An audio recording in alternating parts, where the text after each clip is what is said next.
It's quite ominous, isn't it? It's like going on the Graham Norton show or something.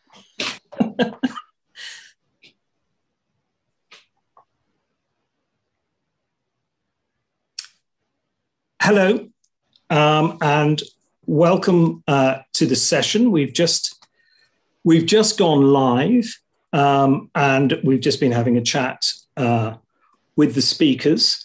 So welcome to this session on Nature-Based Solutions Research Showcase. My name's Craig Hutton. I'm a professor of sustainability science at the University of Southampton at the School of Geography and Environmental Science.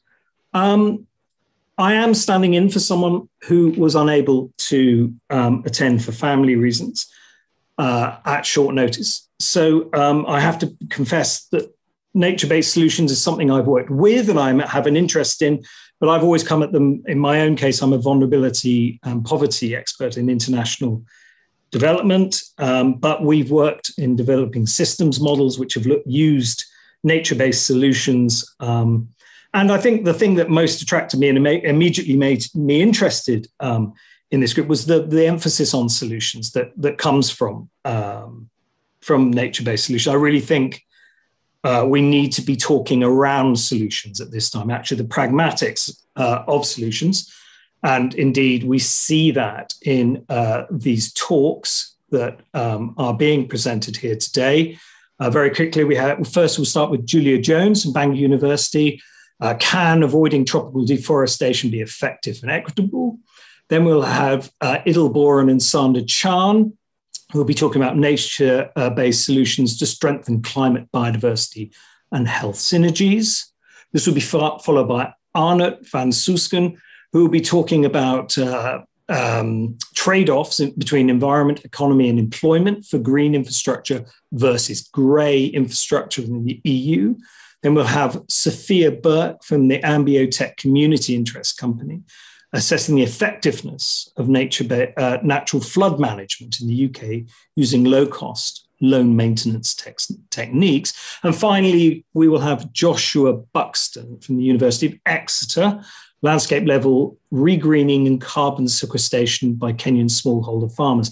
So we have quite a diversity, which is great. They will have 7 minutes each. We will go through each presentation, and then we're assuring ourselves of a good half hour of debate, which I think is really important around this subject. You are able to post questions, and we have Christina, our moderator, will kindly be sitting behind and clustering those into key questions and ordering those for us. So I think what I will do to ensure that we can get on is if we can go ahead and the first speaker can line up now. Let's have Julia Jones from Bangor University, please. Fantastic. Thank you, Craig. Can people see my slides? Yes, well, I can see your slide. Perfect. Okay, so I've had the real privilege of working for much of the last 21 years on the effectiveness of forest conservation, but also its impact on local communities. And throughout that time, I've kept a very strong connection with the eastern rainforests of Madagascar. Like many people at this conference today, I've been frustrated by failures and missed opportunities in efforts to slow forest loss, which of course is critical as a nature-based solution to climate change.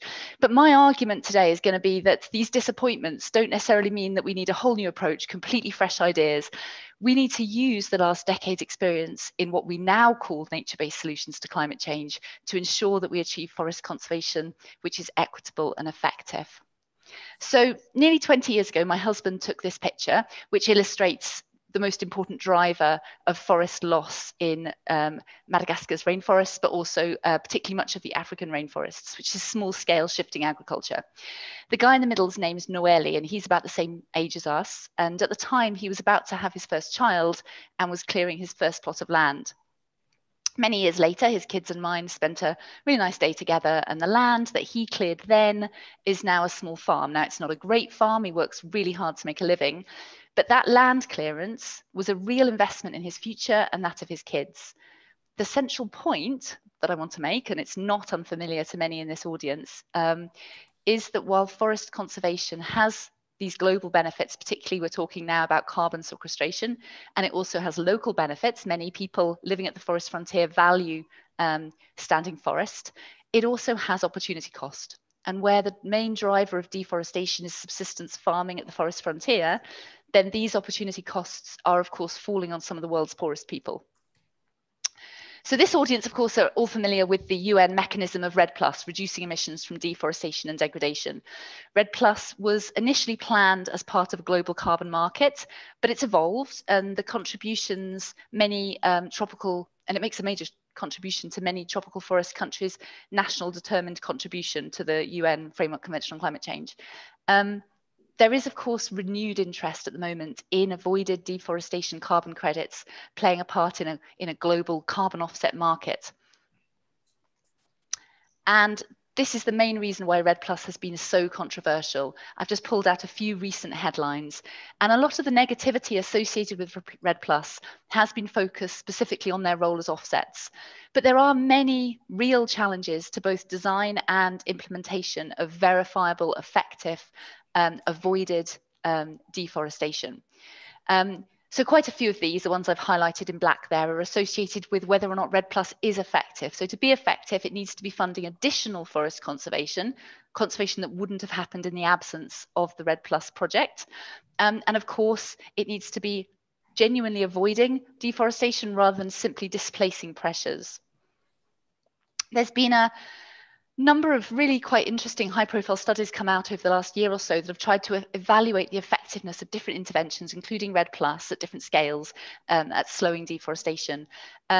With a team led by Alejandro Guzar from Cambridge University, we're very close to finalising a global analysis of all the verified carbon standard REDD+ projects for which we could find appropriate data and appropriate counterfactuals.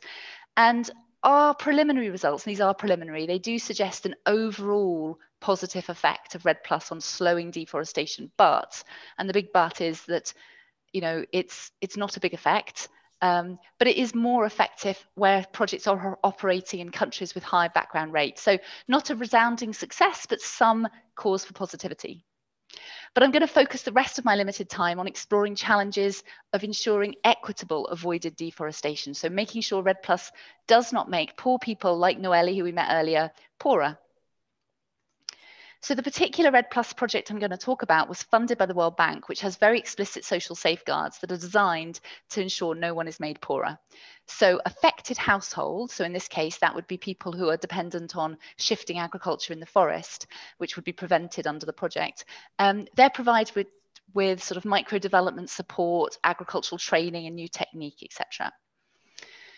And my colleagues and I have carried out really in-depth research over a 4-year period exploring the impact of this REDD+ project on poverty. So we carefully quantified both the magnitude and the distribution of both the opportunity costs as experienced by local communities and the benefits distributed from the REDD+ project.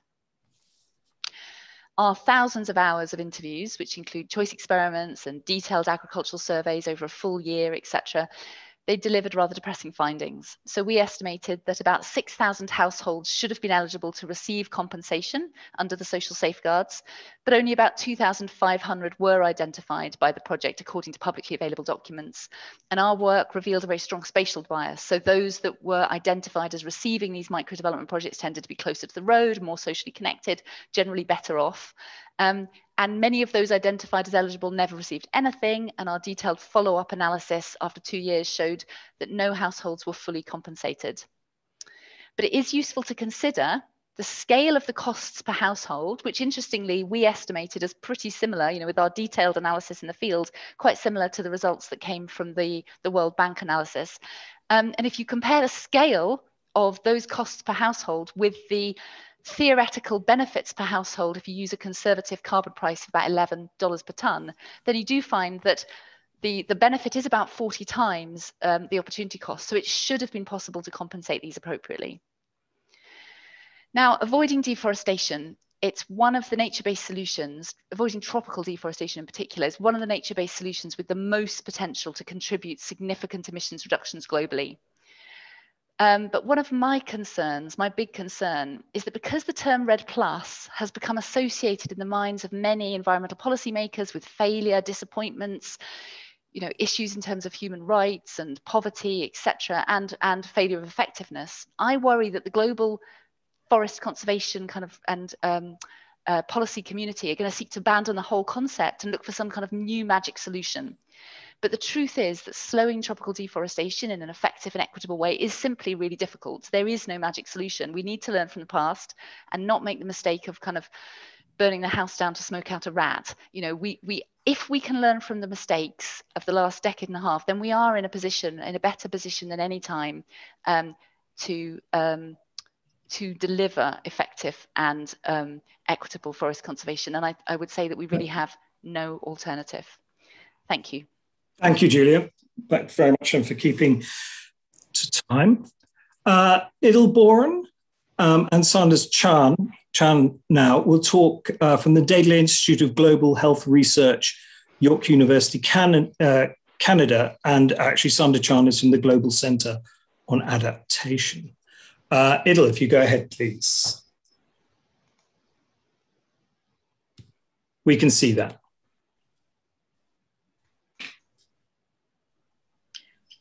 Perfect. It is a pleasure to be here. Thank you for inviting us. The Synergies of Planetary Health Research Initiative is based at the Dahdaleh Institute for Global Health Research at York University in Toronto in Canada, in collaboration with researchers from the Global Centre on Adaptation, the German Development Institute, and the University of Sao Paulo. We study nature-based solutions in the context of the Paris Agreement and sustainable development synergies between climate, biodiversity, and health. I'm Idil Boran, and I'm joined by Sanders Chan. Today, we will give you an overview of our project. This project brings together two big issues. First, nature-based solutions have risen to the top of the international climate and sustainability agenda. Second, cities, regions, business, civil society, and others increasingly take action on climate.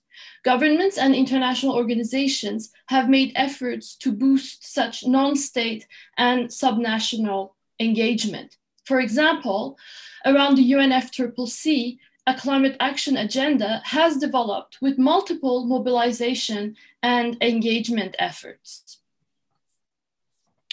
Using a newly developed conceptual framework and database for tracking, we study the role and shape of nature-based climate initiatives, their performance, and the actors that they engage. First, we reviewed the literature for concept clarification and typologies on nature-based solutions, and then we examined typologies and identified that there was a gap in typologies that reflect actor configurations. Therefore, we developed an additional typology and a general conceptual framework.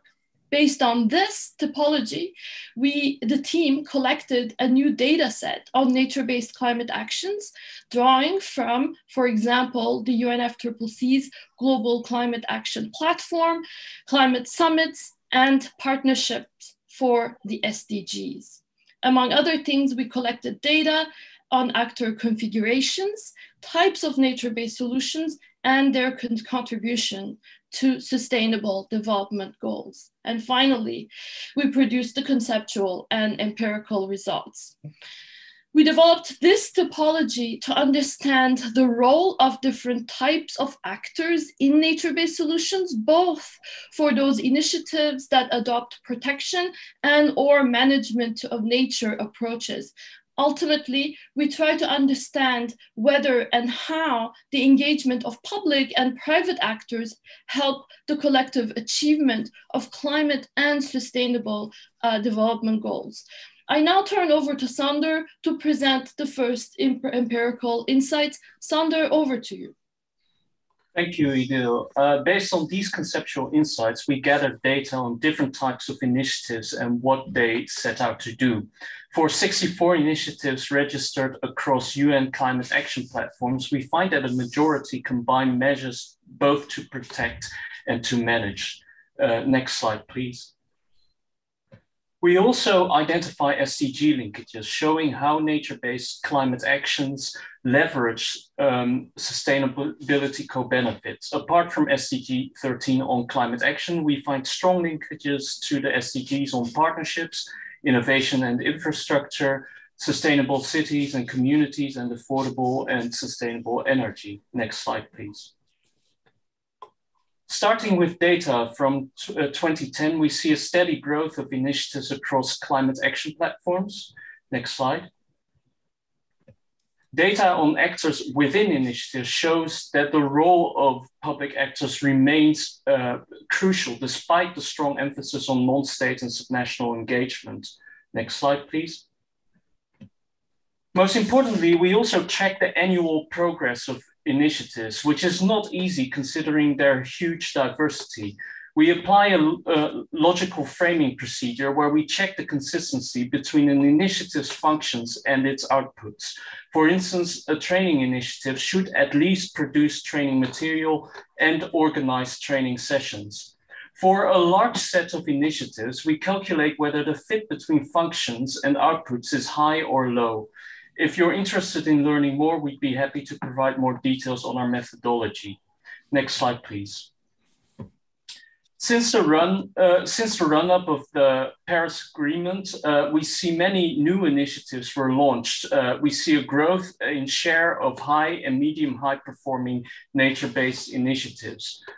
Recently, we see a drop in output performance by these initiatives, possibly due to the COVID-19 pandemic. Next slide, please. We are currently expanding our database to better understand governance gaps and to identify opportunities for collaborative action. From our data, we already see that most actors in currently recorded initiatives are based in the global north. Or majority based in the global north. This is worrying as developing countries often bear the brunt of climate impacts and already face steep sustainability challenges. Next slide, please. As both climate biodiversity and sustainability governance converge on engaging more non-state actors, we really need to understand whether they live up to their promises. For instance, to bend the curve of species extinction and to close the global climate mitigation gap. If governments do not do enough, and so much hope is currently placed on non-state and subnational actors, we need to know and track whether non-state actors keep their promises. Over to you, Idil. Thank you very much, Sander. Within our limited time, we could only provide you with a snapshot of our work. I want to thank the whole team. And if you want to know more, please do not hesitate to get in touch with me and Sander. We will be happy to share some of the relevant resources that we have. And finally, I acknowledge the Dahdaleh Institute for Global Health Research and the Faculty of Liberal Arts and Professional Studies at York University here in Toronto for their support, and the audience today for your attention. Thank you very much, and over to you. Thank you, Idil and Sander. And again, thank you for your time discipline. Arnott van Soesbergen from King's College London will now present. Thank you. Over to you, Arnott. Can you see my screen?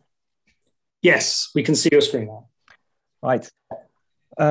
Welcome, everyone. Thanks for tuning in. I want to introduce a project that we have started fairly recently, which is called RESET, Restarting Economy in Support of Environment Through Technology. And I'm presenting this also on behalf of the project lead, Professor Mark Mulligan at King's College, and the wider RESET team, which is these organizations that are located throughout Europe. So the problem that we're trying to address in this project is that to maintain climate and ecological stability, we need economic development to work with nature. But obviously, economic development is essential to job creation and livelihoods and is often irrespective of impacts on nature. Human well-being requires both a livelihood, it's delivered by this economic growth, and a provision of underpinning ecosystem services, which is delivered by intact nature. So how can we achieve this triple win of economic, environment, and employment benefits in recovery investments, such as the post-COVID investments? So what are the development alternatives? What are the costs and ecosystem service benefits of these alternatives? What are the employment benefits of these alternatives? Now, currently, there's no standard methodology or technology that can answer these questions, but at the same time, billions or maybe even trillions of green recovery investments are about to be made. And in some cases, these have legal duties, for instance, for net zero climate targets or biodiversity net gain. So we need green growth, but how? So in this project, we'll be deploying our experience we have with policy processes, with green-grey investments, with low-cost sensing networks and spatial policy support systems working with stakeholders. Because something like this is clearly not a wise investment. This is a building site that is clearly located on a floodplain. So the tech solutions that we'll be looking at in this project are to couple near real-time remote sensing products with spatial policy support systems, some of which we have already developed, to help strategize spatial prioritization of green investments that can look at this triple win on economy, employment, and environment. We will be deploying a distributed network of novel sensors that can measure things like flood mitigation, water quality mitigation, air, noise, light pollution, to look at existing green-grey, rural, agricultural, and urban investments. And these sensors obviously will help us to evaluate different investment options. We'll also be deploying science and social science at a number of demo sites across Europe to better understand costs and benefits of real-world investments.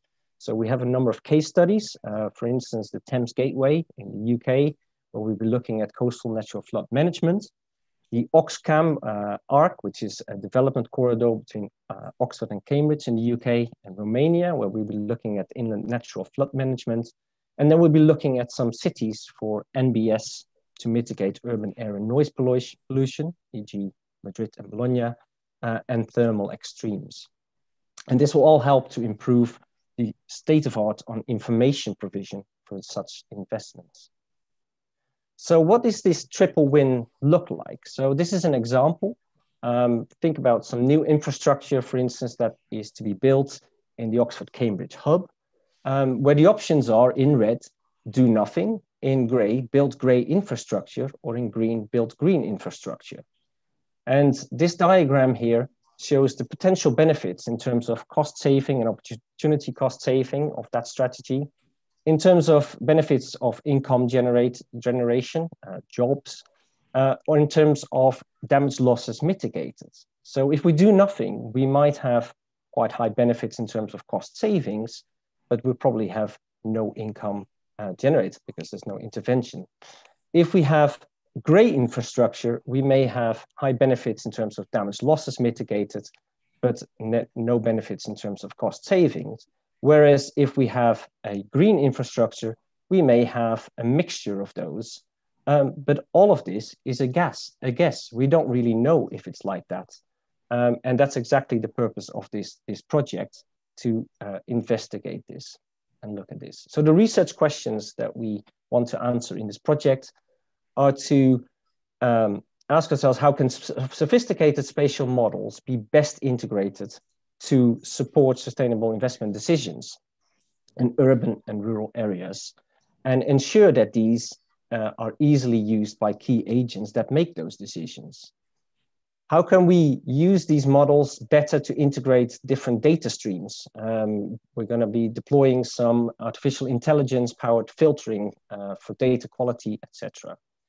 How can low-cost Internet of Things sensing contribute to inclusive and equitable public engagement, better public understanding of environment and sustainability in urban and rural context, but at the same time also provide reliable data sources for monitoring and evaluation of the effectiveness of investments? And how can this overall environmental intelligence best support citizens to become active agents, empowering them in the local context. And then finally, we're also looking at what are the educational, industrial, governmental, and technological partnerships necessary for scaling up these kinds of approaches to advance a collective environmental intelligence. So the components of the RESET investment policy support system are displayed here in this diagram. We'll be using spatial process-based models. Most of these we've already developed between ourselves and partners. We'll feed investment options in there, scenarios. We have the artificial intelligence noise removal using data streams coming from remote sensing and our sensor network. And then we have activity-based models to look at the jobs and economic components. That will then allow us to look at outcomes along the lines of household income, employment, floods and drought risks, natural capital, etc. So we can assess where this investment sits in terms of these triple benefits. But obviously, we're working with partners. So we're working at the moment already with farmers, utilities, local governments, conservation organizations, etc., that we want to help to improve the information for green-grey investment decision-making. We're not starting from scratch. We're already using experience from previous projects. We have lots of experience with low-cost distributed environmental sensing from previous projects. And we're developing this system to be applicable throughout Europe. And if you would like to have more information, here are a number of links, or you can get in touch with me. Thank you very much. Thank you, Arne. Greatly appreciated. Sophia Burke from the AmbioTEK Community Interest Company will now take the floor. Thank you, Sophia.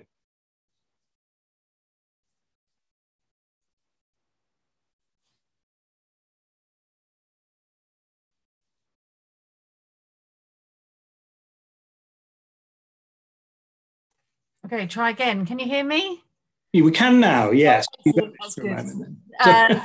Thank you very much.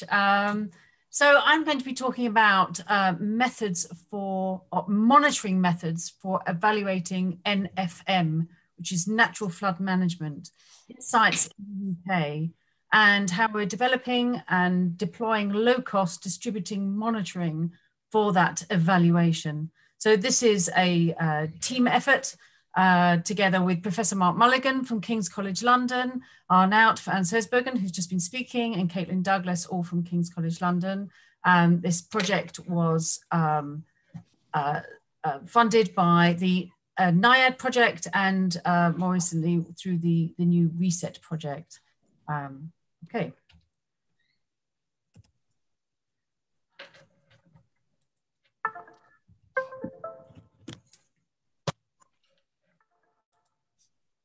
So I'll be looking at the problems faced when monitoring natural flood management, the development of low-cost DIY monitoring solutions, and I'll be talking about some of the deployments that we've made during the NIAD projects, some key findings and some conclusions of the project. So the main problem is that each natural flood management intervention is different. That's the main problem with monitoring. Leaky dams, leaky wooden debris dams that are put into streams to slow the flow, retention ponds that are often in farmland, better soil management regimes. They vary in design and scale and also geographical context of everything. In fact, in that the distance to the downstream area where the flood risk is most important, because the impact of the intervention can decay rapidly downstream.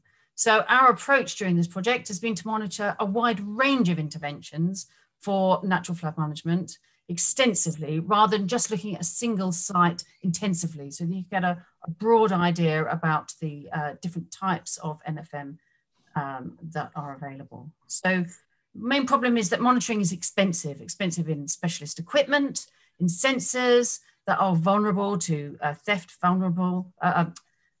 vandalism, weather, the associated infrastructure needs, for example, weirs, and also in times the time for field visits, maintenance, collection, analysis of the data. So we have developed network-connected, low-cost DIY build sensors and automatically web-based analysis techniques that work directly with the data stream from these environmental loggers that are specifically for replication over a large number of sites and different NFM interventions. And we found that although these are low cost, they have similar results to commercial sensors and stations. So in 2020, despite lockdowns, we've built and deployed over 100 of these free station loggers, as they're called, collecting nearly 22 million data readings. It's not moving. So here's an example of one. This is a leaky wooden debris dam, which is placed across the river to slow the flow in times of flood. In the inset box, you can see what's inside the loggers. And in the graph shows the cross-section area that's also measured using a free station. It's called a FreeDAR or a free station LiDAR. That's a very high precision LiDAR instrument for measuring the cross-section. And this is in, they're deployed either side of the dam to measure the water levels. So as the water level rises, you can see exactly how much is slowed by these woody debris dams and how much is stored using this instrumentation. Some more photos. This is here in a retention pond or upstream and downstream of an array of dams. This is measuring the water levels of a series of dams, looking at velocity. And also we're looking at an enclosure with a family of beavers who are also excellent natural flood management managers. So they are point solutions. We're also looking at aerial solutions because soil can store a lot of water if it's carefully managed. This is output from the Water World model, and it shows that most of the storage in the UK is in the soil and the canopies for flood water. And it's no longer a good idea to use the available floodplain storage since we have many assets there that are at risk of flooding, like such as buildings and so on. So we really need to concentrate efforts on improving canopies and soil for storing floodwaters. So we've looked at conservation or agriculture or regenerative agriculture, which at its core looks at ploughing. Ploughing is an established technology for weed control, but its long-term use has serious impacts on soil organic matter, on soil structure, on infiltration rates, and soil water storage volumes. And so regenerative agriculture is a different way of looking at it, looking at farming. It's the process by which farmers reduce or stop completely their use of the plough and either plant weed-resistant crops or control weeds through other techniques, and thus regenerating soil health. And we've found that for flooding, a regenerative agriculture significantly increases the storage of water and stops the water, holds the water on the land, and thus the ability of land to help manage both flood risk and drought risk. So here's our findings. Going back to leaky dams, they can work if they're done well. They are effective if the assets at risk downstream are nearby, or if they act to activate a flood meadow. So they actually encourage the water to get out of the stream into the adjacent flood meadow and therefore switch on more flood storage that way. But otherwise, these they have a very small effect individually, although the effect may add up and make the difference for some floods. The graph there on the right shows the water level for a downstream gauge, which is orange, and the upstream gauge of a series of 31 leaky dams like this one. And you can see that approximately 25% of the peak flow is reduced due to these dams being put into the stream. However, these 31 dams would have to be replicated in most of the tributaries that flow into the larger river that's causing the flooding downstream. It's Shipston on Stour in this case. And at the moment, this area has 272 dams, but really there would need many thousands to cause a positive 25% benefit in the town downstream. And in this area, despite their very strong efforts, there's still 85% of the catchment there's no intervention because it's expensive, it's time consuming, there's many landowners, and it's very difficult to do. So we've also found that beavers make a very significant contribution. Beaver dams are different and they're not so leaky, and they are self-building and self-maintaining due to the beavers. And they also have many co-benefits for biodiversity, habitat, creating the wetlands.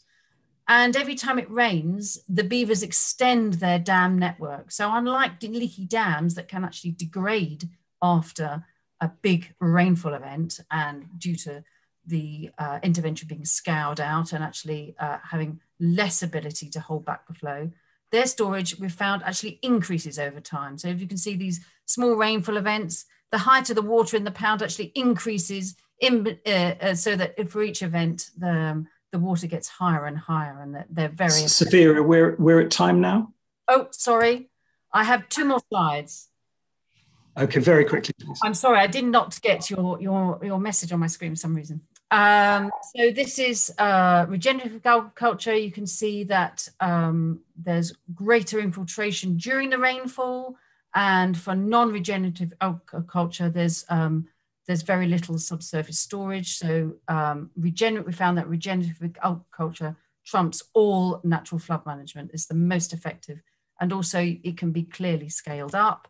And my conclusions, well, I'll leave them on the screen there as I've run out of time. Thank you very much for your attention. Thank you, Sophia. That's very kind, and we can perhaps come back to those during the discussion. Joshua Buxton from the University of Exeter, and that will be our final talk in this session. Thank you.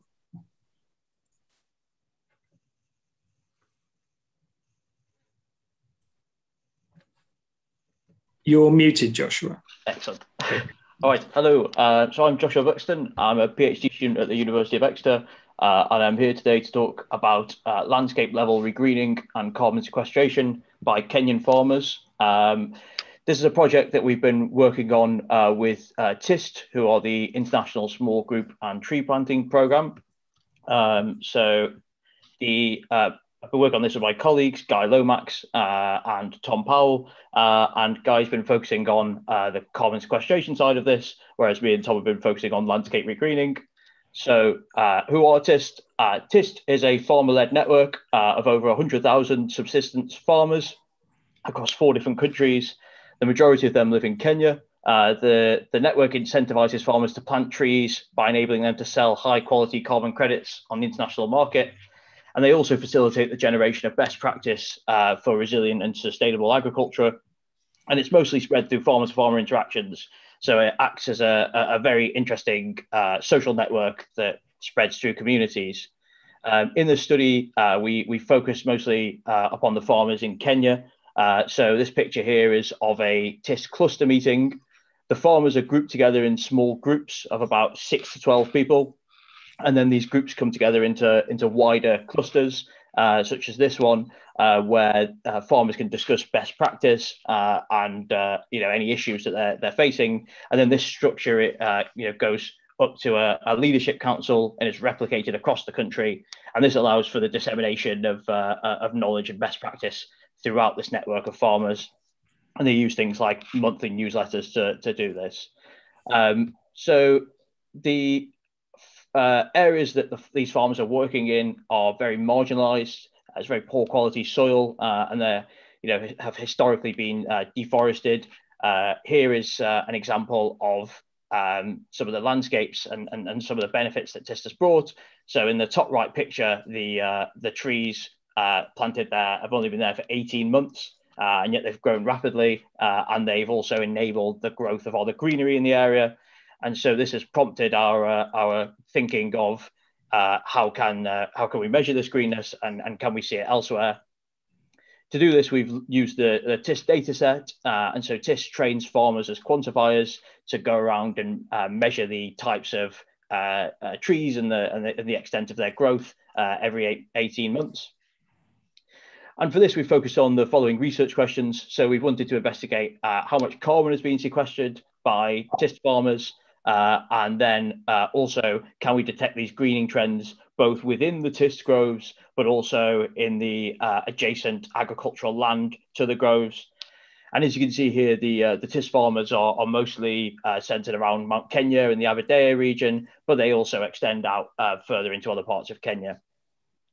So our first question about carbon sequestration. For this, we used TIST's data on composition and growth rates.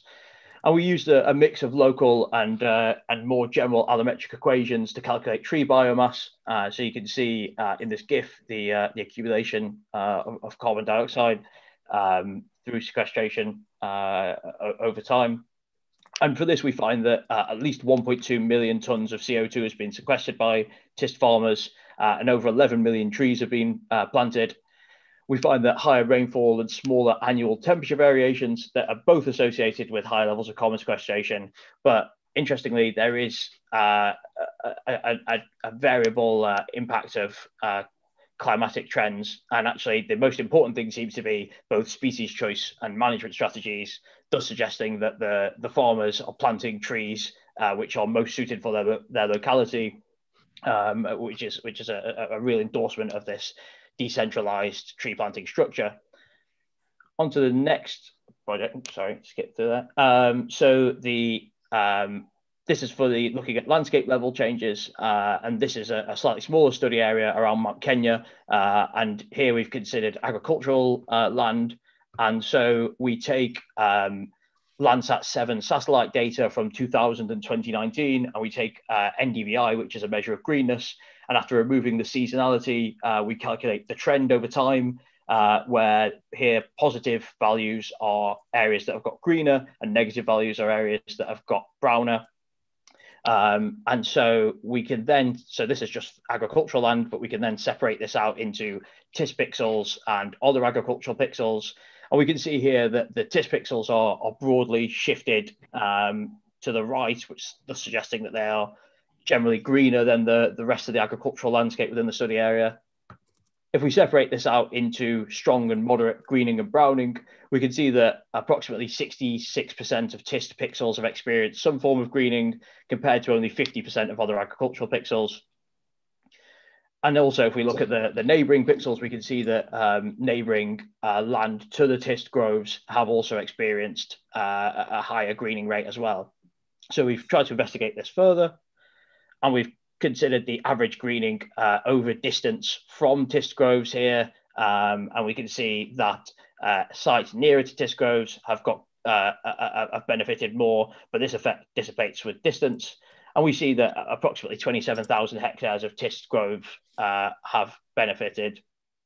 So we've asked ourselves why, why do we see this greening trend? And we find that there's having spoken to TIST farmers, there's a reduced pressure on local forests for firewood and fodder. We know that TIST farmers are using conservation farming and other sustainable practices, and there's a microclimatic effect from agroforestry and reductions in soil erosion. And also, interestingly, having spoken to farmers, some of them have chosen to join forest protection groups because they've become more environmentally conscious through their work with TIST. So I think I'm at time there, so I'll Thank you, Joshua. That was fantastically on time. In fact, you get the slightly early award. Jelly bean or something to that effect. Okay, fantastic. Thank you. So we've had our 5 talks by 6 speakers, which have really covered a diversity, which is great, because I think we've had some questions come in, and I think that there will be the potential for a number of the panel to address those. Please remember, if you're listening, there is the opportunity to post questions in. We're going to discuss a few now, and they may indeed stimulate other questions to come up. what I'll do is start and invite a response, and then I'll open it up to the panel for general contribution, if that's okay. So the first question we had was, what do you think are the biggest challenges in engaging people from megacities in the developing world? And that is specifically targeted at Idil and Sander. So if I start with Idil and then perhaps to Sander, I assume we're talking about megacities in the context of the developing world. And there are megacities outside of the developing world, but let's assume for now we're meaning. Idil, what would be your initial response to that? Thank you, Craig. Indeed, one of the focuses of our work is that we focus on the various actors, and cities are extremely important. We also look at the imbalances on a global map, and in fact, I'm going to turn over to Sander to specifically discuss this. Sander, over to you. Yeah, so thank you. I think on what citizens can do, whether in the north and south, is that we see an unprecedented number of cities committing to all kinds of climate action and nature-based solutions. However, promises are often not kept. Therefore, a very specific role for citizens is keeping their cities to their promises. So transparency here is really key. And one thing that we do see is with the fact that more and more cities commit, we do see more transparency. However, that doesn't take away from the fact that there's a large majority of the actions that are recorded by cities are in the global north and not in the global south. This is a problem. However, this doesn't mean that there's no action going on by cities in the global south. In fact, they might not be called climate action. They might not be labeled nature-based solutions. That is why in a related project that we are doing, we have been mapping climate action at the level of counties, all counties in Kenya, and all cities above 1 million people across India. And there we find out that actually a lot is going on that is not captured currently, for instance, by a global climate action platform. Now, to provide support and encourage more cities and counties and subnational governments to engage, we see great examples of regional and national level platforms that help to equip cities, for instance, to take action, to walk them through the life cycle of certain climate actions and to bring cities together to exchange ideas. One example of that is Action LAC, which is a network in Latin America that tries to really support cities at the very local level. I hope that to some extent addresses the question. Would anyone else like to chip in on megacities?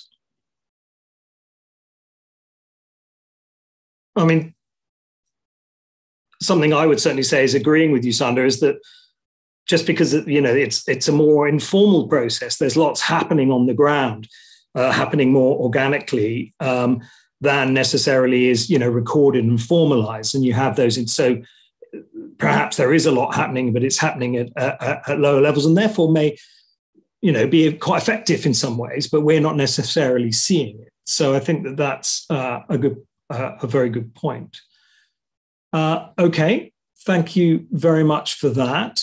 And we've got another question here. What are your takes on the goal that the UK has for net zero by 2050, and also supporting expansion of projects such as Southampton Airport, which is where I am right now, and we've been discussing this recently. There was a little bit of surprise that it went for the expansion of the airport. There had been quite a strong reaction, including from the university, against this. But, obviously there's trade-offs to be had here. So, Arne, that was initially a question for you, if you don't mind thinking along those lines. How reasonable are we to say by 2050 net zero?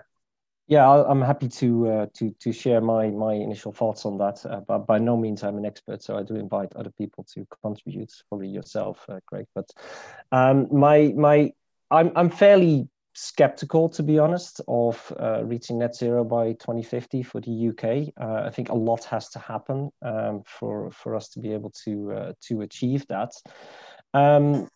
My first thinking in this as well is that these expansion plans are possibly pre-COVID as well. Given that they've been approved, etc. And I think we may need to sort of reevaluate a little bit a lot of these projects in terms of maybe a changed relationship we have possibly with travel, changes in demand, etc.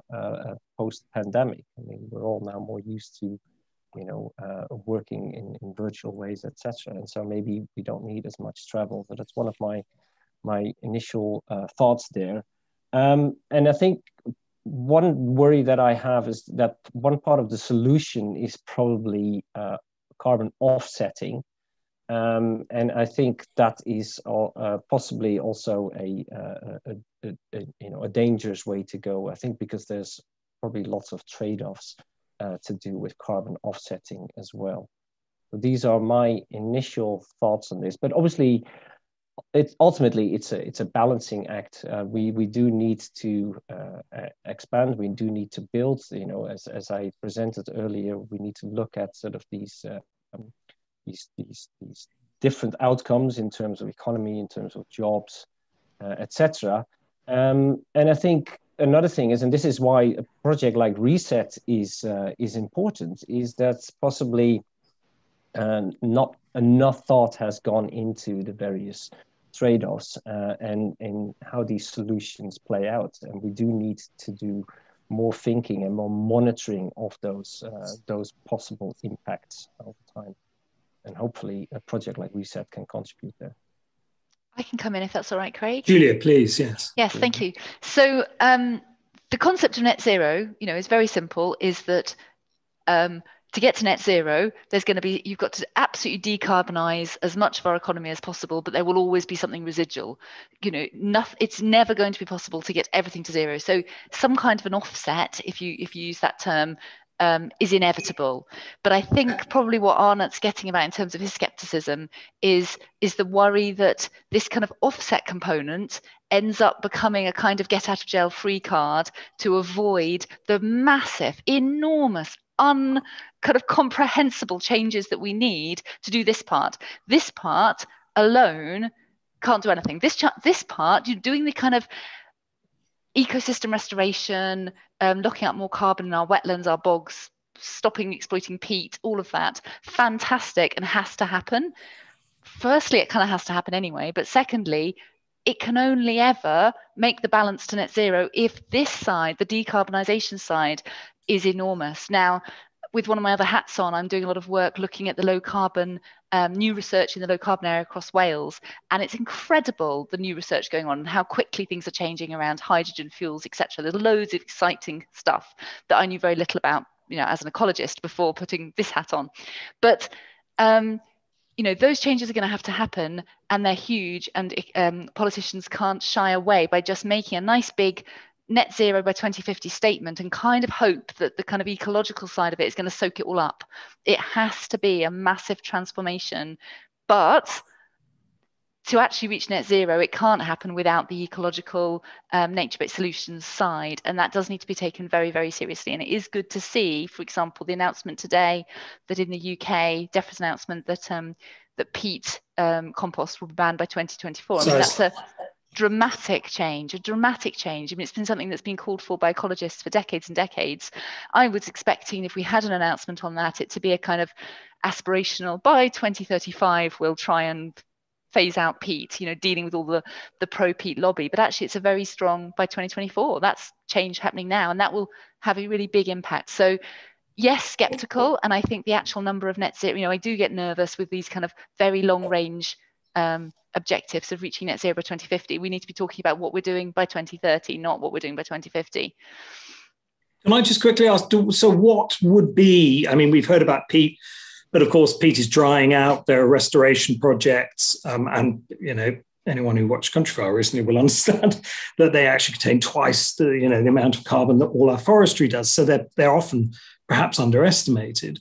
But if we, what are the nature-based solutions that are really going to be contributing substantively to that 2050? Is it just planting trees, reforestation? Are they the keys? Are there other nature-based solutions that we should be considering? So I'll come straight back, but other people have real expertise in different areas. And then areas. maybe Sophia might talk soil, Yeah, so soil's everything. I mean, here in the UK, if we're talking, so the UK government have made it clear that their target of by 2050 won't involve nature-based solutions from overseas. They won't be including, for example, tropical forest, avoided deforestation in their own calculations. Now, that's not to say that the UK doesn't have a role to play and isn't going to play a role in supporting, for example, tropical forest conservation as a general contribution to the world's reductions, but it's not going to be against its own calculations, which I think is important.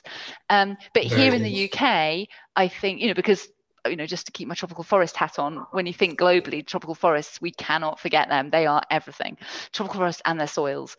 But here in the UK, I think peat is really important. I think wetlands, bogs in general, really important. And trees, but trees, it's the mantra, the forester's mantra of the right tree in the right place. It's not necessarily about ploughing up areas and planting Sitka spruce, particularly if you're ploughing up bogs to do that and releasing the carbon. You could make things soils. much worse. Much worse. And Sophia, did you have some thoughts on that, perhaps around soil and farming practices? Well, I think Julia covered that very well. We found that although we're looking at regenerative agriculture as a way of holding water on the land, and it's also the main research interest has been carbon. It's an easy win, because regenerative agriculture is farmers can save money in labour and in diesel by not ploughing and improving their soils that way. And when they improve their soils, there's more carbon sequestration. So I think that different ways of farming is an easy win, because you can scale it up to quite 70% of the UK is farmland. So right. A lot of so huge contribution. Sorry, I wasn't sure whether George. Well, actually, for time's sake, that does actually lead on to a more specific question for you, Sophia, which is a question on regenerative agriculture and hydrology. Have you got any info on the effects of interventions on soil microbial composition, community dynamics, microbial ecosystem function? So I suppose we're talking about health of soil, particularly sort of mycelial and what have you, fungus. But is that an area that we should be developing? Could that be a substantive carbon trap if we were to enhance that level of health of the soil? Yes, I think it's very important. For the project that I was presenting, that was just basically on floods, but for the new reset project that our NOUT has presented, we're also looking at carbon using new technology and low-cost sensors that measure CO2 for looking at carbon sequestration and carbon emission from soil, from different types of soil, different farming practices, as part of reset, and that's partly driven by soil faunal changes due to better soil management. So we'll be using these new low-cost CO2 sensors to look at actually trying to quantify what is the positive impact of better farming practices for carbon sequestration and carbon emissions. So yes. Great. Okay. Thank you. Yeah, Does anyone else have any contribution around nature-based solutions in the UK that we should be thinking about? I mean, I was particularly interested in, Julia, talking about the international component of that, how we tie in our virtual carbon, if you like, because obviously we can do all these fantastic things in the UK if we choose to over the next decade or more. We can become in the UK, in an isolated sense, carbon I don't think we can, but we can at least make inroads into becoming net negative or carbon neutral. But we can be importing carbon, can't we, on a huge scale if we choose to. And some of the concerns of that are that it can be very indirect. You can have a product in a product in a product that came from palm oil. It's quite a logistical challenge, isn't it, as I understand? Enormous. And the way the kind of the accounting kind of inevitably works, it kind of favors offshoring of dirty industries. So for example, yes. The Port Talbot Steelworks, in South Wales, they make up about 15%, I think, of Wales's carbon emissions. I think something like that. Don't quote me. If that was to close, which would be catastrophic for jobs, but if that was to close, suddenly we'd have met an awful lot of our near-term carbon emission reductions in the UK. But of course, there wouldn't be any less carbon being produced. It would all be being produced in China or India or somewhere else, isn't it? Exactly. And so I think much more positive is, of course, to invest, and there's huge work going on and really exciting science going on to the decarbonisation of that particular steelworks here in the UK. And I think that's much more positive, where they're looking into all sorts of really technical engineering solutions around carbon capture and around shifting to hydrogen fuel cell stuff about it. Amazing. Not my area. But yes, your point is a really, really important one, is that we've got to not be naive to these offshorings and, yes. Keeping some industry here in the UK and working really hard to decarbonising it. It's harder, but it's probably better for UK jobs, but it's also, in terms of the global carbon emissions, it's certainly no benefit for just offshoring our industry. That's not a benefit.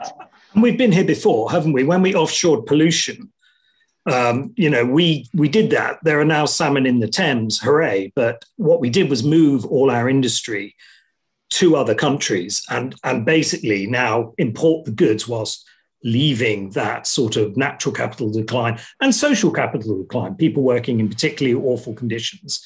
So we still run the Manchester mills. They're in Dhaka, and the pollution is there and the people. So I think we have lessons to learn from how we offshored pollution.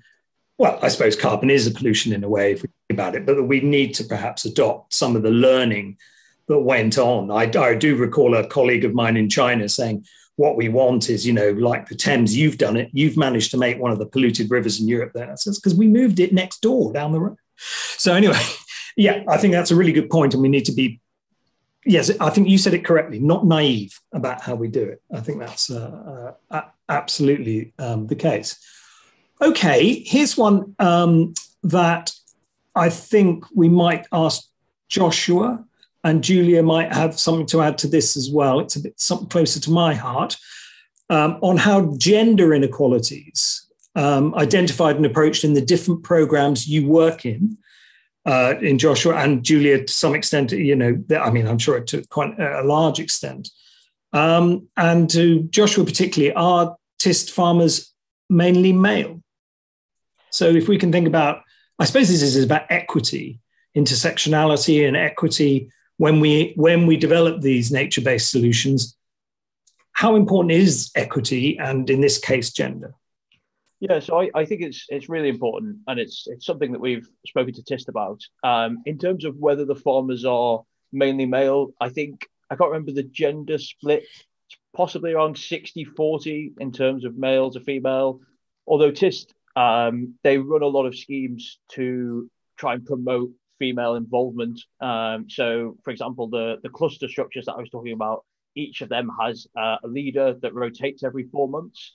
And the purpose of that is that the gender must rotate as well every 4 months. And that's to give women who wouldn't have an active voice and role in the community more leadership expertise than she previously would have. Having spoken to some of the farmers in particular, there are some female farmers who previously only had a small amount of land and sort of had less of an input in how the land had run.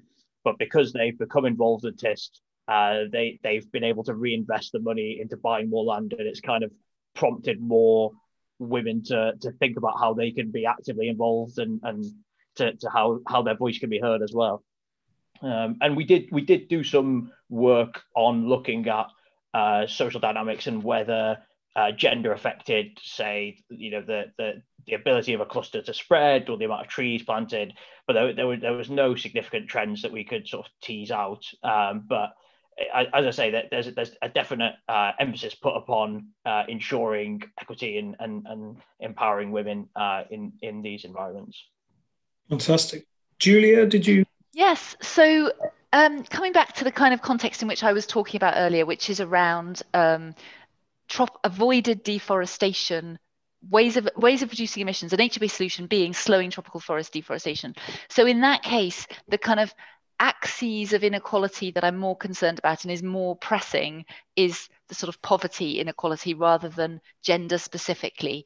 The situation that we have there is that there's a risk and a tendency, and certainly our research bore it out as a reality, that essentially some of the poorest people on the planet are bearing the cost of business as usual of climate emissions. So rich people continue to go about their daily lives emitting a lot of carbon, and some of the poorest people on the planet are expected to bear very substantial costs in terms of changing their lifestyle, changing their farming systems, etc., or even be preventing from their farming system altogether to deliver sort of compensatory carbon emissions. And so I think that's in that situation, the most important and the most pressing kind of inequality issue probably isn't gender so much as just poverty.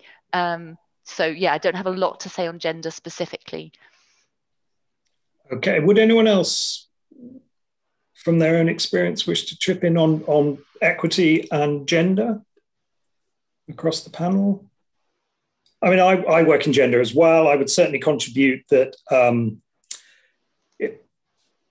poverty is a main driver, but it can be gender differentiated. I mean, a lot of work we're looking at is how migration is caused by degradation of the environment and climate change, and that can be highly gendered in its outcome. So that mostly males are leaving. You've got a lot of women-headed households who are now starting to take up some of these components, but also that you can have this strange issue with maladaptations in nature-based solutions. We can be thinking that, here is a nature-based solution. For example, in Bangladesh, there's a lot of saying, well, if we've got salt being driven into the systems by storms and salinity is increasing, which is very linked to sea level rise, well, let's just have more aquaculture and shrimp farming.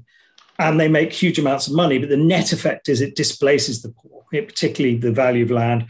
People aren't able to do paddy, and then they migrate into the cities, and there they become sort of fodder for very cheap labor in our clothes, and it's us who benefit.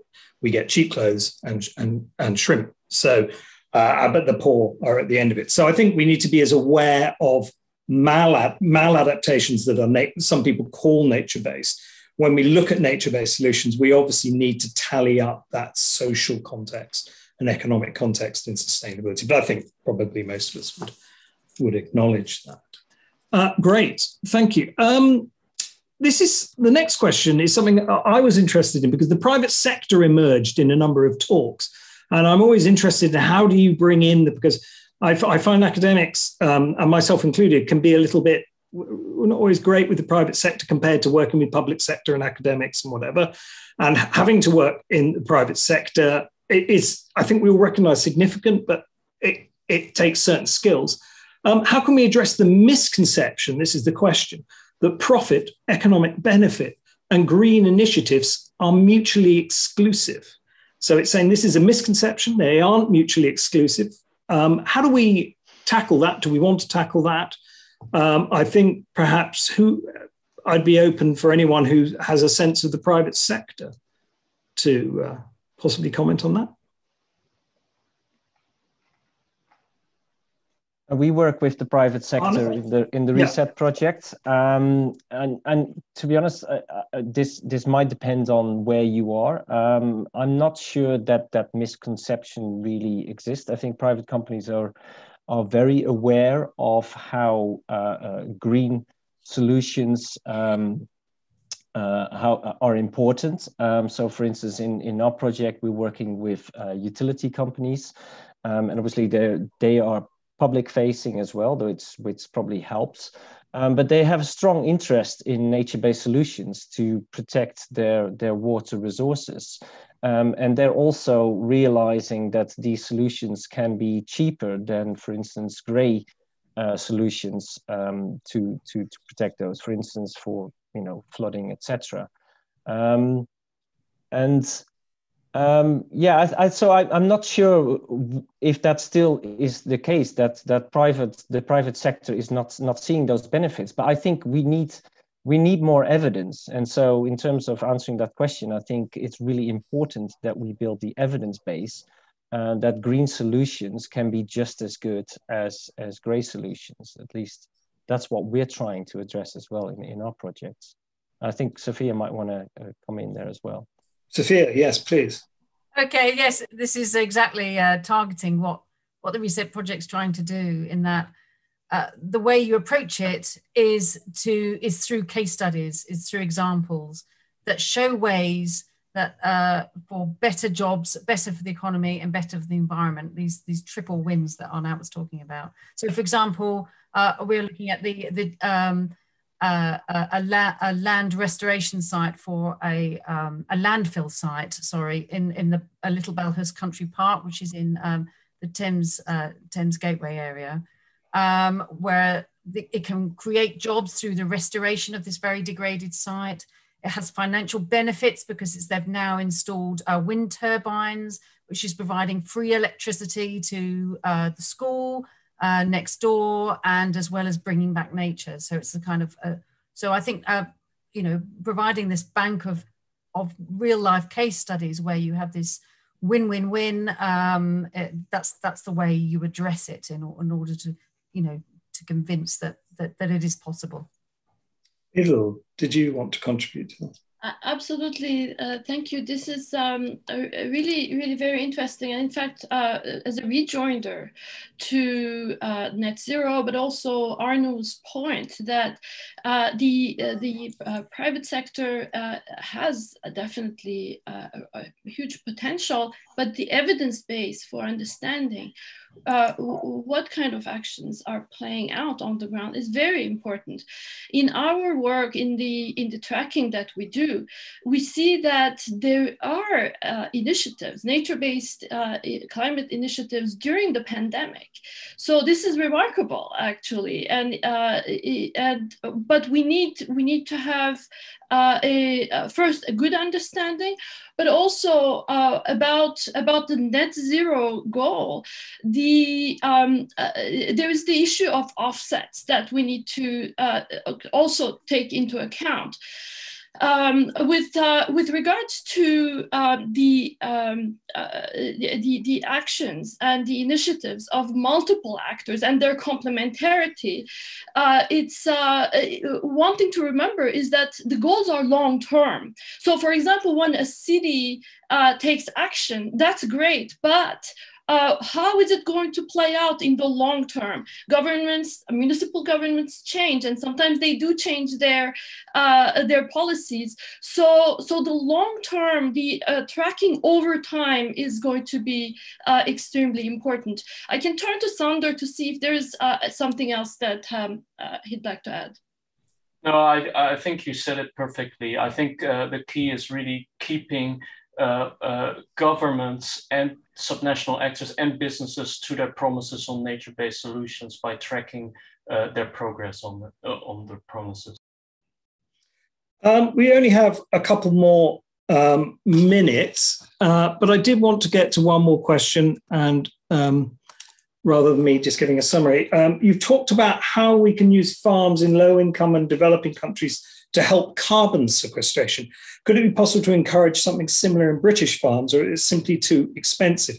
I mean, that has been discussed, I think. It was mentioned.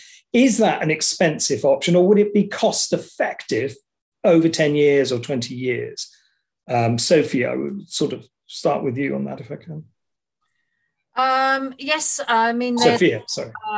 There's a big group of farmers working on it,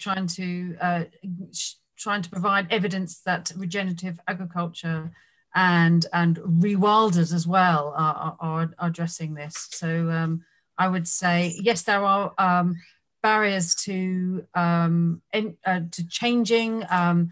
That although in the long term they have been able to show that economically it can be cheaper in the long run, there is quite a high risk in the first few years where they need to invest in new, perhaps direct drilling, agricultural equipment. So in the short term, it might be too expensive, but in the long term, I think there is evidence to show that no, the sums do add up. It's just over a period of time. It's an investment. Julia, so yes, and of course it depends on the farming system. So there's some really interesting work being done at Bangor University's farm, which is an upland farm, on how putting in shelter belts is really good for the sheep, reduces their physiological amount of effort they have to put into keeping hot or keeping cool, can also increase infiltration of water, preventing downstream flooding, but also of course sequesters carbon. So there definitely are win-wins out there. And it's just a case of identifying enough of those. And perhaps, and this would be by some reason that if we want to incentivize people, what I'm getting from this is these nature-based solutions aren't negative impositions. They're not things that we are dragged to have to do or shouldn't be. They're things that actually make sense when we take the time to understand them, to think about their economic incentive. And it's about awareness and education as much as the more you see people learning about and thinking, well, actually, it's not only a good thing I should be doing, it's something I want to do because of the potential benefit to me long term. And I have never seen, every time you hear these stories, you're hearing people saying, planting trees in East Africa, to farmers in America adopting perhaps some climate smart agriculture. It's rare, it must happen, but it's rare you get somebody saying, I wish I hadn't done that. I'm sure we should examine a few cases, but my experience, and perhaps that's because people report it, my experience has always been that working with natural capital really benefits all your other capitals. And why wouldn't it? Because all the other capitals work together. Just a very quick comeback, not always at the individual level, and particularly where there's poverty, you do have to consider. So think back to my example, there's genuine individual costs. Yes, it still makes sense for society to do it and fund it, but it's not always makes sense for the individual. You always have a trade-off and you need to compensate, which is absolutely true. So that needs to be part of the total equation. Sorry, Idil. On that point, in fact, there's that equity question that's really important. And there are two sides of it. One is who participates in the design of the nature-based solutions initiatives, whose values and whose voices are being included in their design, and then who benefits from what we're saying, in terms of the benefiting society, who are the ones who benefit and who are left out. And that's something that we need to also focus on. So that was a good point, very much. I think that's 100% true. Is that it's about trade-offs and beneficiaries and knowing it, and perhaps doing a bit more systems approaches as opposed to just looking at the GDP top line. We're thinking, okay, I think we do have to, Dave in studio, we probably need to end, do we now? Have we come to an end? The silent wall that is studio? Apparently so. Okay, well, anyway, I just leave to say to thank you for all who've done. Thank you for the panel. Thank you very much indeed. Really fantastic range of talks, I thought. I enjoyed thoroughly. You got feeling that debate could have rolled on. So I hope it does, and people get in touch with you about your work. Definitely, that would seem to me to be. We've got some more questions already coming up. So, and the one about ODA funding, yes, it is shameful and shocking. And I think that's absolutely the case. But we don't have time. And thank you for your contribution. And thank you for those who came and listened and contributed the questions. Greatly appreciated. Thank you all very much indeed. Thank you. Thank you.